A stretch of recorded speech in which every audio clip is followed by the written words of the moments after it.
हाँ तो मेरे प्यारे दोस्तों, स्वागत है आप सभी के आपके अपने चैनल पवन स्मार्ट स्टडी पर। तो आज किस वीडियो में लेकर आ गए हैं दोस्तों, जो आप लोग का प्री बोर्ड एग्जाम होने वाला है हिंदी का, है ना, क्लास 10th हिंदी का दोस्तों, उसके लिए जो है ना ऐसे क्वेश्चंस के लेकर आ गया हूँ जो कि आपके एग्जाम में देखने को मिलेगा। चलिए बिना किसी देर की आज की इस वीडियो को स्टार्ट करते हैं। उससे पहले दोस्तों, अगर आपको ये वीडियो पसंद लगेगी तो वीडियो को लाइक एंड चैनल पर नए होंगे चैनल को भी सब्सक्राइब जरूर कर लीजिएगा। चलिए तो बिना किसी देर की आज की इस वीडियो को स्टार्ट करते हैं। तो देख लीजिए दोस्तों, सबसे पहले आपका रहेगा ऑब्जेक्टिव प्रश्न। क्या रहेगा दोस्तों? ऑब्जेक्टिव प्रश्न रहेगा, यानी कि बहुविकल्पीय प्रश्न, 4 ऑप्शन और आपको उसमें जो आंसर सही है उसको टिक करना। ठीक है दोस्तों, यही आपका है। तो पहले हम लोग देख लीजिए क्या दिया है। पहले दोस्तों आपको गद्यांश देगा, है ना। गद्यांश को ध्यानपूर्वक पढ़कर पूछे गए प्रश्नों को लिए जो है ना सही विकल्प का चयन करें। तो गद्यांश को हम लोग पढ़ेंगे, इसके बाद आंसर करेंगे। तो ध्यान दीजिएगा दोस्तों, गद्यांश में किसी भी व्यक्ति को अपने देश से प्रेम होता है ना। देश प्रेम स्वाभाविक है। हम जिस देश में रहते हैं उसका हमारे ऊपर भारी ऋण होता है। हम देश की जलवायु में पलते हैं, देश की मिट्टी में ही गिरकर उठकर बड़े होते हैं, है ना। धरती माँ के द्वारा दिए गए अन्न से हमारा भरण पोषण होता है। देश के रीति रिवाजों को निभाना, विभिन्न धर्मों को सम्मान की दृष्टि से देखना तथा उन पर गर्व करना देश प्रेम है। हमें देश की उन्नति के लिए सभी को समता तथा सहृदयता का पाठ पढ़ना और पढ़ाना चाहिए। ठीक है, तो ये आपका गद्यांश हो गया दोस्तों, हम लोगों ने पढ़ लिया है ना। अब चलते हैं क्वेश्चन आंसर करते हैं दोस्तों, है ना, किस प्रकार से जो है आप लोगों को आंसर इसमें देना है। तो देख लीजिए, पहला क्वेश्चन पूछा है कि हम किसके ऋण हैं, है ना, किसके ऋणी है दोस्तों। तो ऑप्शन देख लीजिए, ए में मातृभूमि, बी में स्वयं, सी में धन और डी में धर्म। देखिए दोस्तों, यहाँ जो आपका आंसर हो जाएगा वो हो जाएगा ऑप्शन ए दोस्तों, मातृभूमि, है ना। देश प्रेम दोस्तों, तो मातृभूमि हो जाएगा, ऑप्शन ए हो जाएगा। जो गद्यांश को अच्छी तरीके से समझ लेगा तो दोस्तों उसको गद्यांश को दोबारा देखने की जरूरत भी नहीं पड़ेगा। ठीक है, चलिए तो हो गया। सेकेंड नंबर देख लीजिए क्या आपका है कि देश की मिट्टी में हम क्या हो जाते हैं, क्या हो जाते हैं दोस्तों। तो ऑप्शन देख लीजिए, ए में गंदे, बी में बड़े, सी में लथपथ और डी में कोई नहीं। ठीक है, देखिए क्वेश्चन नंबर दूसरा का हो जाएगा ऑप्शन बी दोस्तों, है ना। हम देश की मिट्टी में जो है दोस्तों कैसे हो जाते हैं, तो बड़े हो जाते हैं। देख लीजिए यहाँ दिया है कि देश की मिट्टी में ही गिरकर उठकर बड़े होते हैं, है ना दोस्तों, यहाँ देख लीजिए, है ना, इस बात को ध्यान रखेंगे। चलिए आगे देखते हैं दोस्तों, क्वेश्चन थ्री में क्या है कि हमारा भरण पोषण किसी द्वारा होता है ना, किसी द्वारा होता है। तो ए में देख लीजिए, दान से मिले अन्न से, बी में है धरती माँ के अन्न से, सी में है ए और बी दोनों और डी इनमें से कोई नहीं। तो 3 नंबर का जो हो जाएगा वो हो जाएगा ऑप्शन बी दोस्तों, है ना, धरती माँ के अन्न से। ऑप्शन बी यहाँ पर जो है करेक्ट आंसर हो जाएगा, यानी कि दूसरा का आपका बी था, तीसरा का भी दोस्तों ऑप्शन बी, है ना। चलिए 4 नंबर देख लीजिए क्या आपका है कि देश की उन्नति के लिए हम क्या करें।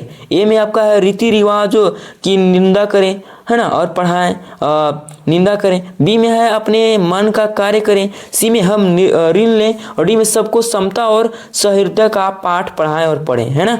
तो 4 नंबर का क्या हो जाएगा, डी हो जाएगा दोस्तों, है ना। ऐसे पता चल रहा है, देख लीजिए क्या दिया है कि हमें देश की उन्नति के लिए सभी को समता तथा सहृदयता का पाठ पढ़ना और पढ़ाना चाहिए, है ना। तो ये दोस्तों ऑप्शन डी में है, डी यहाँ पर जो है करेक्ट आंसर आपका हो जाएगा, है ना। चलिए आगे देख लेते हैं क्वेश्चन 5।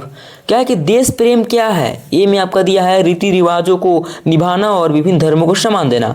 बी में देश से केवल लेना, है ना। बी सी में है दोस्तों केवल आराम करना और डी में आपका है केवल अपनी जो है चिंता करना, है ना। तो क्या हो जाएगा दोस्तों, ऑप्शन यहाँ पर ए हो जाएगा, रीति रिवाजों को निभाना और विभिन्न धर्मों को सम्मान देना। ऑप्शन ए यहाँ पर हो जाएगा 5 नंबर का दोस्तों, है ना। चलिए आगे बढ़ते हैं, कंप्लीट है।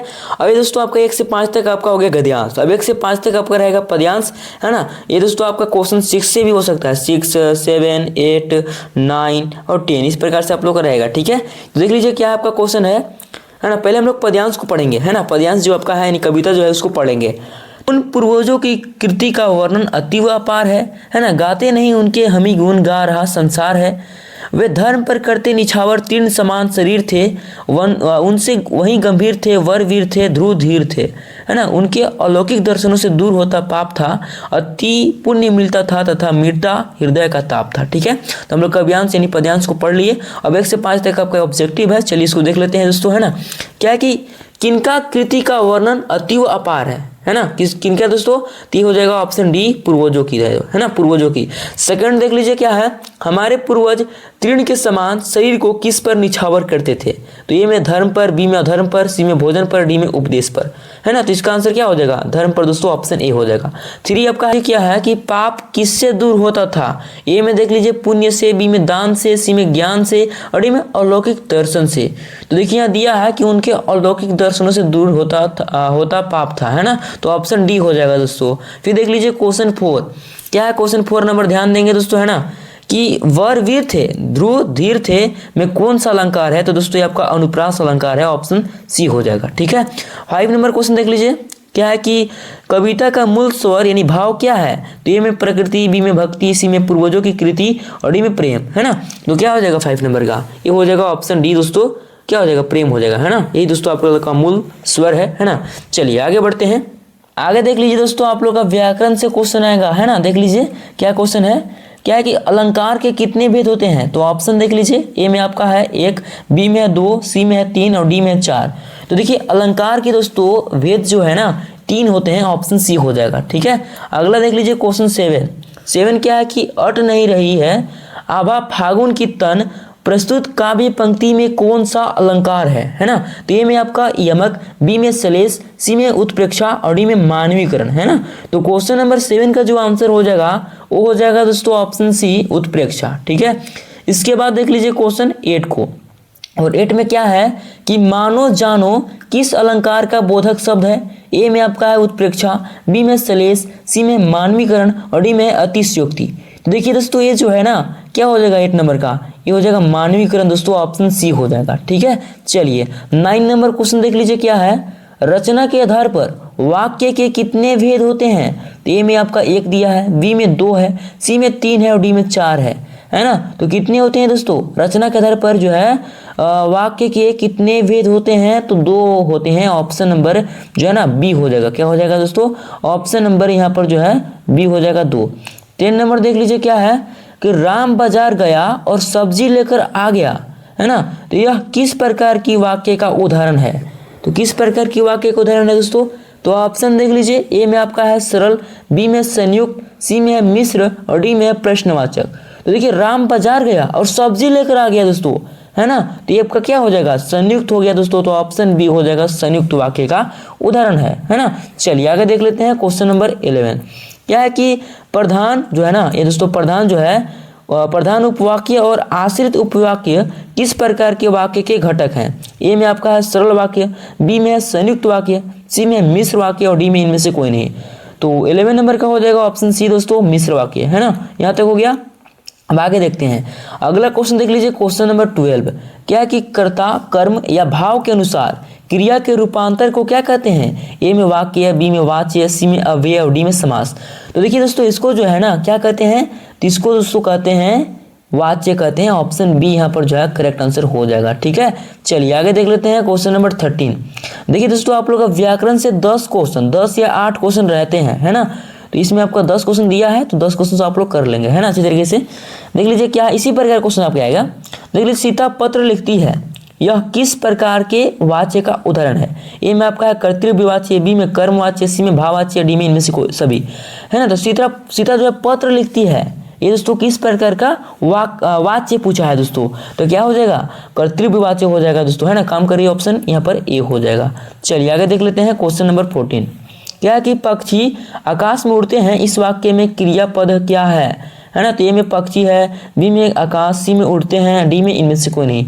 तो उड़ते हैं दोस्तों, है ना, काम क्या कर रहे हैं? उड़ते हैं, तो ऑप्शन सी हो जाएगा, सीधी सी बात, है ना। क्रिया दोस्तों काम की होती है, तो ऑप्शन सी हो जाएगा। ठीक है। चलिए आगे देख लेते हैं क्वेश्चन नंबर 15 क्या है कि राम आम खाता है, इस वाक्य में कर्म पद क्या है ना। कर्म क्या है उसका? तो राम आम खाता है और इनमें सभी। तो देखिए दोस्तों यहाँ पर जो है ना क्या कर्म है दोस्तों? तो आम। क्या हो जाएगा? आम हो जाएगा, ऑप्शन बी हो जाएगा दोस्तों, है ना, आम हो दोस्तों। चलिए आगे देख लेते हैं दोस्तों अगला क्वेश्चन देख लेते हैं जो कि आपका पाठ्य पुस्तक से आएगा, है ना। पाठ्य पुस्तक यानी कि आपके सिलेबस आधारित आएगा दोस्तों। देख लीजिए 16 नंबर गोपियों के पास कृष्ण का संदेश लेकर कौन गए थे, है ना। तो ऑप्शन देख लीजिए, ए में लक्ष्मण, बी में परशुराम, सी में उद्धव और डी में इनमें से कोई नहीं। तो देखिए गोपियों के पास जो है दोस्तों उद्धव जो है ना कृष्ण के संदेश लेकर कौन गए थे? तो उद्धव गए थे, है ना। तो ऑप्शन सी हो जाएगा। यहाँ तक क्लियर है। चलिए आगे देख लेते हैं क्वेश्चन नंबर 17 क्या कि भगवान शिव का धनुष तोड़े जाने पर कौन क्रोधित हो गए? ए में राम, बी में लक्ष्मण, सी में परशुराम और डी में शिव, है ना। तो देखिए शिव का धनुष जब तोड़ा गया तो दोस्तों वहां पर जो है परशुराम क्रोधित हो गए, ऑप्शन सी हो जाएगा। क्या हो जाएगा? ऑप्शन सी हो जाएगा दोस्तों, है ना। चलिए आगे देख लेते हैं क्वेश्चन नंबर 18। और 18 में देख लीजिए क्या है, आत्मकथ्य कविता के कवि कौन है? तो ए में आपका है सुमित्रा नंदन पंत, है ना। बी में आपका है जयशंकर प्रसाद, सी में है निराला और डी में है महादेवी वर्मा।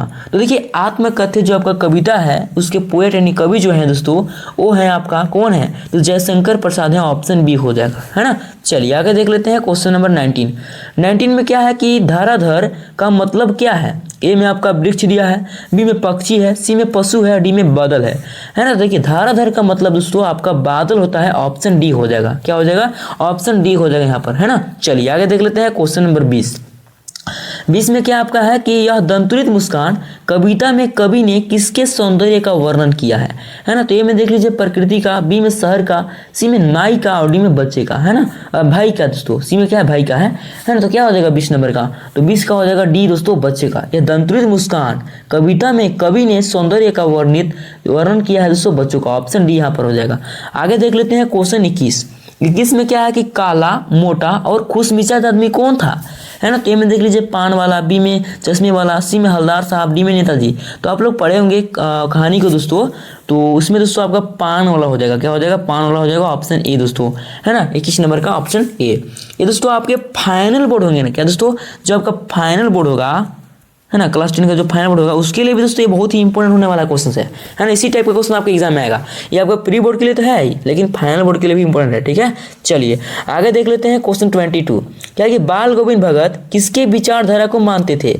ए में शैव, बी में वैष्णव, सी में कबीर पंथ और डी में नाथ पंथ। तो देखिए दोस्तों कबीर पंथ, है ना, विचारधारा जो है कबीर पंथ का था, ऑप्शन सी हो जाएगा। ऑप्शन देखते ही जो है आप लोग डायरेक्ट आंसर कीजिएगा, है ना। ऑप्शन को पहले समझिएगा, डायरेक्ट आप लोग आंसर मिल जाएगा, ठीक है। चलिए आगे देख लेते हैं 23 नंबर। क्या कि लेखिका के पिता रसोई को क्या कहते थे? तो भटियार खाना कहते थे, है ना। आप लोग पढ़े होंगे, ऑप्शन सी हो जाएगा दोस्तों, ठीक है। चलिए आगे देख लेते हैं 24 देख लीजिए क्या आपका है, भोलानाथ और उसकी साथी जब चूहे की बिल में पानी उलीचने लगे तो बिल से क्या निकल आया? तो दोस्तों सांप निकल आया, ऑप्शन डी हो जाएगा। क्या हो जाएगा? ऑप्शन डी हो जाएगा। 25 नंबर देख लीजिए, साना साना हाथ जोड़ी के रचनाकार कौन है? तो मनु भंडारी, है ना। ऑप्शन क्या हो जाएगा? नहीं, मनु भंडारी नहीं दोस्तों, मधु कंकरिया है, मधु कंकरिया, ऑप्शन बी हो जाएगा दोस्तों, ठीक है। तो हम लोग दोस्तों यहाँ तक 30 ऑब्जेक्टिव, ये आपको 25 दिख रहा है, लेकिन दोस्तों हम लोग 5 ऊपर देख लिए थे, एक एक्स्ट्रा 5 था, तो 25 + 5 कितना हो दोस्तों? 30 आप लोग का ऑब्जेक्टिव हो गया। और इसी आधार पर दोस्तों हर डिस्ट्रिक्ट में क्वेश्चन देखने को मिलेगा, है ना, इसी आधार पर दोस्तों, ठीक है। अब हम लोग सब्जेक्टिव क्वेश्चन को भी कुछ देखेंगे, देख लीजिए आपका सब्जेक्टिव क्वेश्चन है। बाकी जो आपका हम लोग दोस्तों इस वीडियो में अति लघु उत्तरीय प्रश्न जो है इसका हम लोग उत्तर देखेंगे। इसके बाद लघु उत्तरीय जो हो गया, दीर्घ उत्तरीय हो गया, उसका आप लोगों को टेलीग्राम चैनल पर मिल जाएगा, वहां से जुड़कर आप लोग देख लेंगे, ठीक है। चलिए आगे इसका उत्तर देख लेते हैं। तो देख लीजिए दोस्तों क्वेश्चन नंबर 26 जो कि बहुत ही इंपॉर्टेंट है। क्या कि वाच्य किसे कहते हैं? वाच्य के कितने भेद होते हैं, है ना। ये दोस्तों आपके मैट्रिक बोर्ड जो फाइनल होगा उसके लिए भी इंपॉर्टेंट होगा, है ना। ये क्वेश्चन रहते हैं, तो क्या लिखिएगा उत्तर? वाच्य क्रिया के उस रूपांतर को कहते हैं जिससे पता चलता है कि वाक्य में कर्ता, कर्म या भाव में से किसकी प्रधानता है। वाच्य के मुख्य रूप से 3 भेद होते हैं, कर्तृवाच्य, कर्मवाच्य और भाववाच्य, है ना। ये हो गया।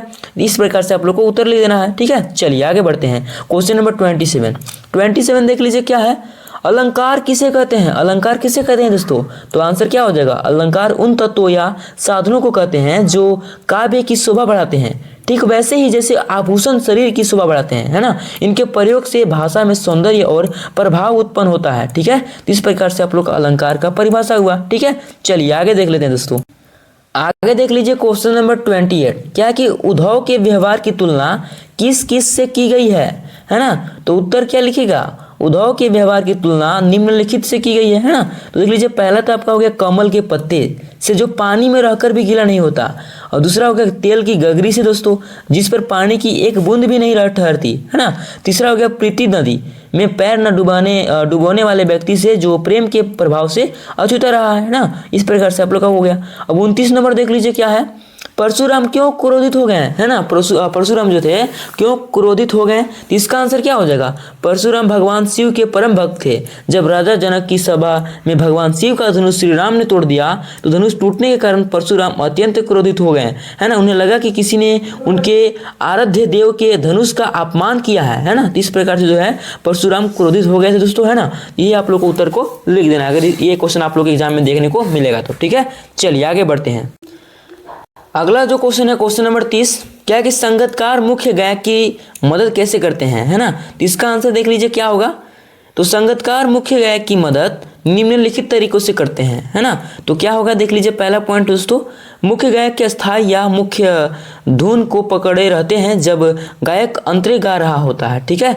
इसके बाद देख लीजिए, गायक का गला बैठने या आवाज भारी होने पर उसे संभालते हैं, है ना। फिर आपका है दोस्तों, गायक को उसकी पिछली सफलता या बचपन की याद दिलाकर उसका उत्साह बढ़ाते हैं। फिर आपका है, मुख्य गायक की आवाज में अपनी आवाज मिलाकर उसे अकेला महसूस नहीं होने देते, ठीक है। और दोस्तों ये जो क्वेश्चन आपका है ना, ये बहुत ही इंपॉर्टेंट है, ठीक है। इस बात को ध्यान रखेंगे। चलिए आगे देख लेते हैं 31 नंबर, क्या कि हलदार साहब भावुक क्यों हो गए। भावुक क्यों हो गए दोस्तों, तो आंसर देख लीजिए।